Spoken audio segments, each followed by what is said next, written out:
Welcome everyone to Already Cancelled. I am Peter, that is Tara, and we are going to talk about the Twilight Zone Season 3, Episode 4. It's called The Passersby.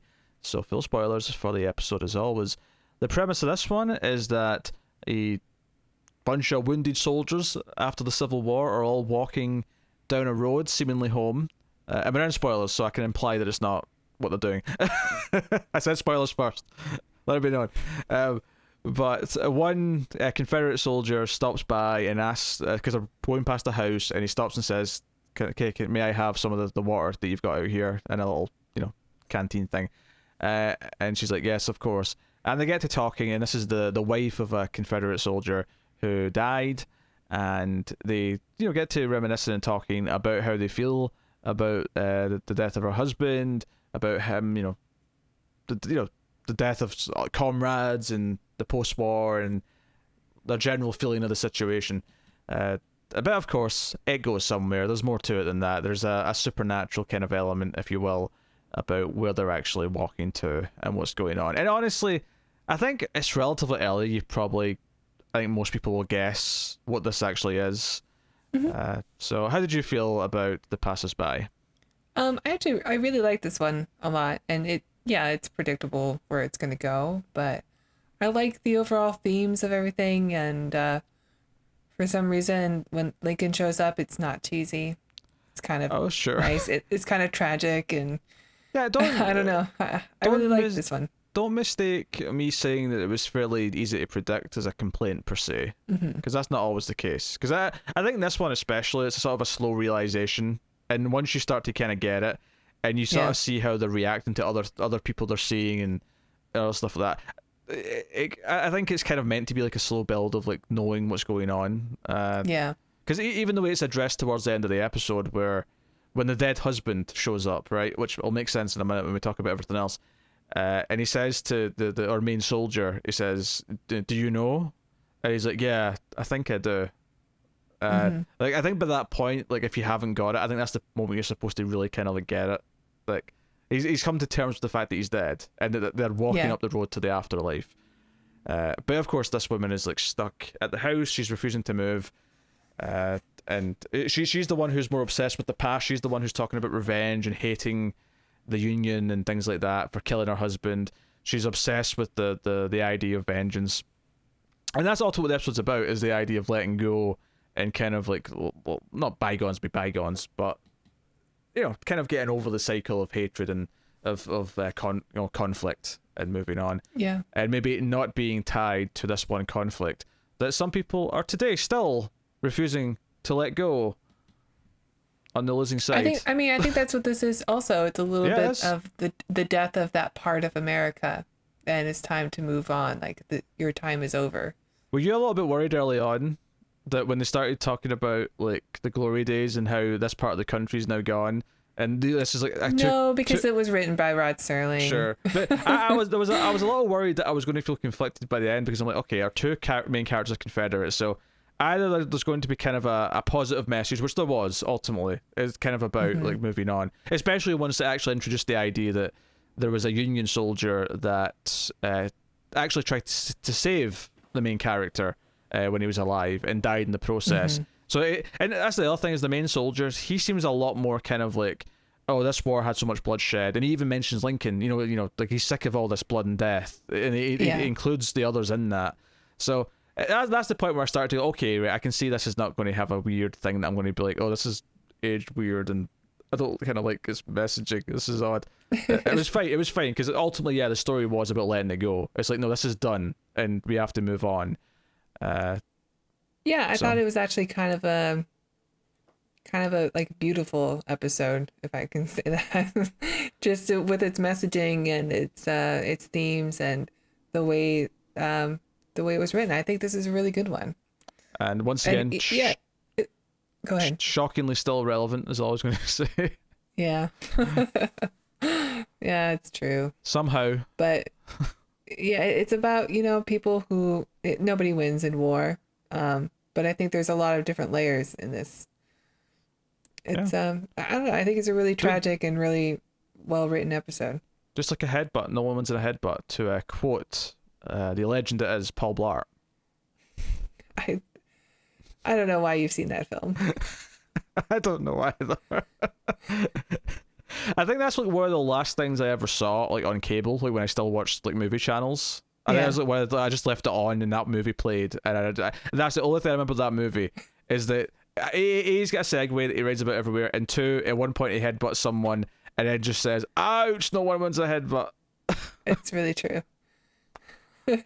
Yeah, no, I agree. Yes, no one wins a headbutt. Yes, unless you're wearing like a helmet or something, in which case you've got a natural advantage. But, um, but not to make light of the sweet and serious point that you were getting Yeah, at. I think it's a really really great episode, and I like the I like the actors a lot. I think the woman's performance especially is really powerful and really good.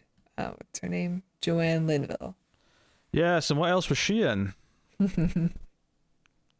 Yes, she was also in the hit television series Star Trek, the original series, where she played a Romulan general, Yes. somebody of importance that has the hots for Spock. Yeah, And she. Spock is used as the honeypot instead of Kirk. I know. She really wanted a bit of that Vulcan meat. She really did. Yeah.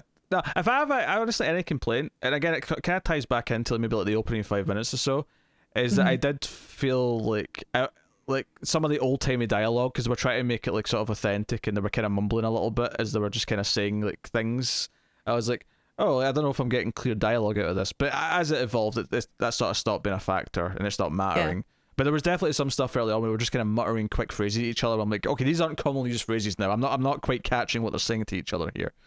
Yeah. But other than that, I can agree with that. yeah. It was a fairly given that the episode evolved out of that, it was a minor critique. If it had been there the whole time, it might have been a problem as far as like getting the actual points of the story across. But it wasn't, because once like they see this young guy in the in the role, because one of the things that really stuck out to me is the whole idea of like there being like a stream of like people going to like the afterlife or whatever.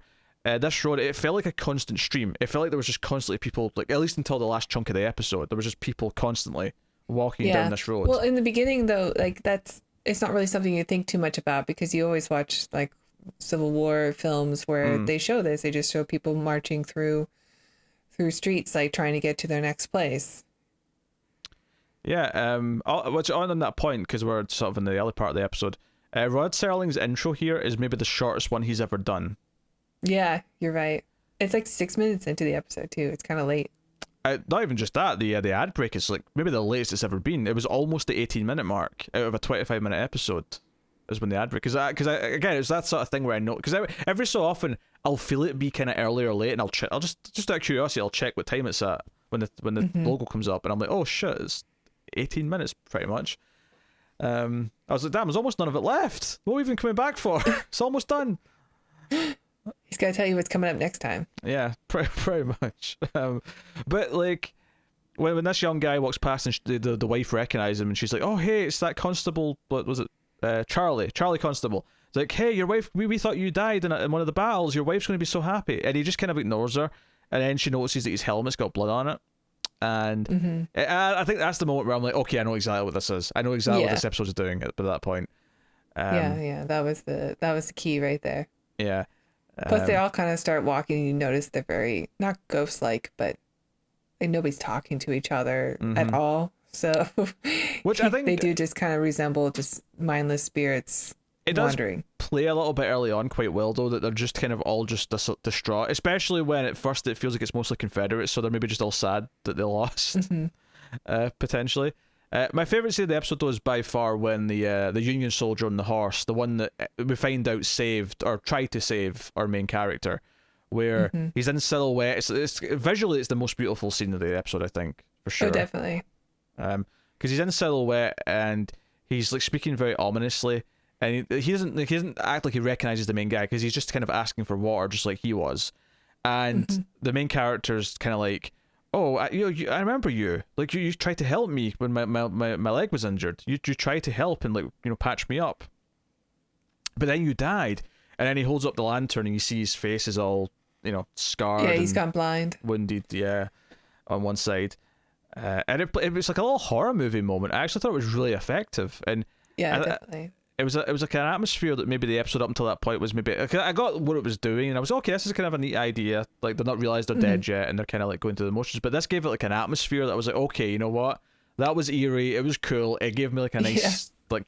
It gave me the high point of the episode, I thought. That's the thing. Like, it's not, even though you know where it's going, you are invested in how they are going to react when they find out, because it just plays out really well. And I like when Lincoln shows up in the end too, and he says he calls himself the last casualty of the Civil War. Yeah. Like, even though all these we see mostly Confederate soldiers going, like even the victor of the war didn't make it out.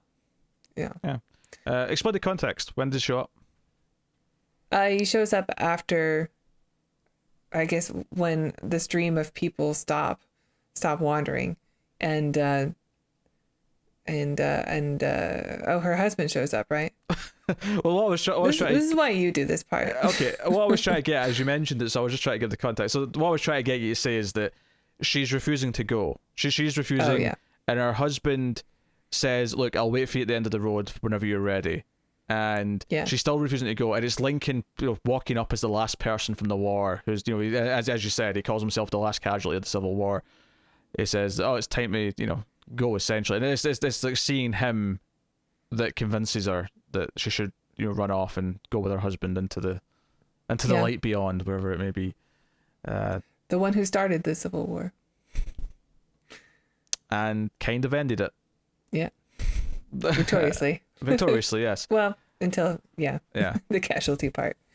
Well, you can't say he didn't sacrifice anything. Oh, no. No, you cannot. No. So, because that's the thing, is that the wife throughout the episode, it almost sounds like she isn't that sympathetic about Lincoln, because, she sounds like she wants revenge. She's like, do you think the guy who killed my husband, do you think he's going back to his family right now and he's happy, and he's like telling stories about shooting her husband in the head, or she talks about it as if like she's angry, and because we should probably mention that she's dead because she got sick, like, because they mentioned early on that she had a fever, but she's getting over it. But then once you realize that everyone's dead, it's like, okay, she probably died from whatever this was. Yeah. So, I think not only is it not a bad thing that we figure things out early, I think it's actually almost expected of us, because I think the whole point of the episode is that they're taking a while to realize, because it's harder for them to realize because they don't want to be dead. No one, typically wants to be dead.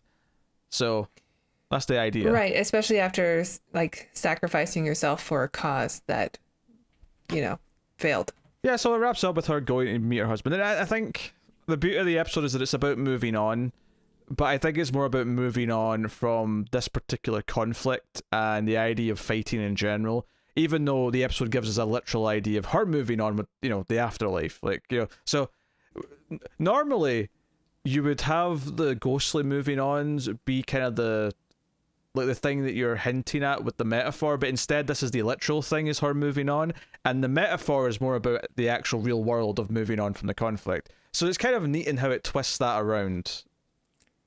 Clever. Thank you. Well done, Rod Serling. I think, man, I was clever. I mean, I guess Rod's pretty clever too, if we're going to say that. But so it came on at the end, of course, to tell us about the next one. We're getting a game of pool, apparently, but that's what it was called. It's called a game of pool. He talked about the pool being both in life and death, which is a weird thing to say about a simple game of billiards, but here's the description on IMDb. A frustrated pool champ has beaten everyone except one man, the legend, Fats Brown. Brown is dead, and the champ can only curse his name, but guess who just walked in? Alright, so a ghost shows up to play pool. All right, and it's a director we've had before recently, I think. Is that because your link is purple because you've clicked on his name already? Yeah, because mine too. Yes. Buzz Kulik. All right, Buzz. Let's see what you got again. Yeah, Buzz. Better impresses, or else. Oh, there's only like 2 people in this episode. Oh, no. Yeah, there's only 2 people in this episode. All right. I think that's fine. I'll be curious to see how it does. Jack Klugman. I'm actually just clicking on his. Oh no, he did a bad episode last season. Aw. He did a couple of good ones too, though.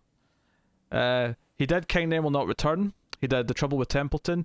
He did Static. He did 100 Yards Over the Rim. He did The Mind and the Matter. Oh, that one wasn't that good either. Oh, well, we liked a couple of those. We liked Yeah. Static and 100 Yards Over the Rim. Yeah, he did like 6 And episodes. he also... Oh, never mind. He did like 6 Um, episodes in season 2, and then he's got like at least I think 2, maybe 3 this season. And we got some star power. Do we? Who's in it? Jack Klugman, he was in 12 Angry Men.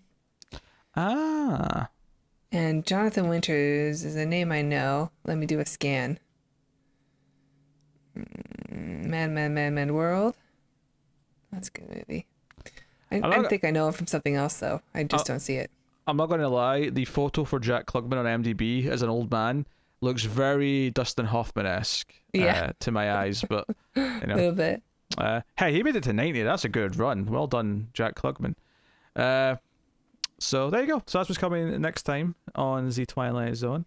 You can, of course, support everything we do by hitting the like button if you like the content and want to keep it coming. It helps us out a lot on YouTube if you do that, because YouTube will promote us more and recommend us more and things like that. You can also support us, though, financially if you want to throw some money our way. Can't you, Tara?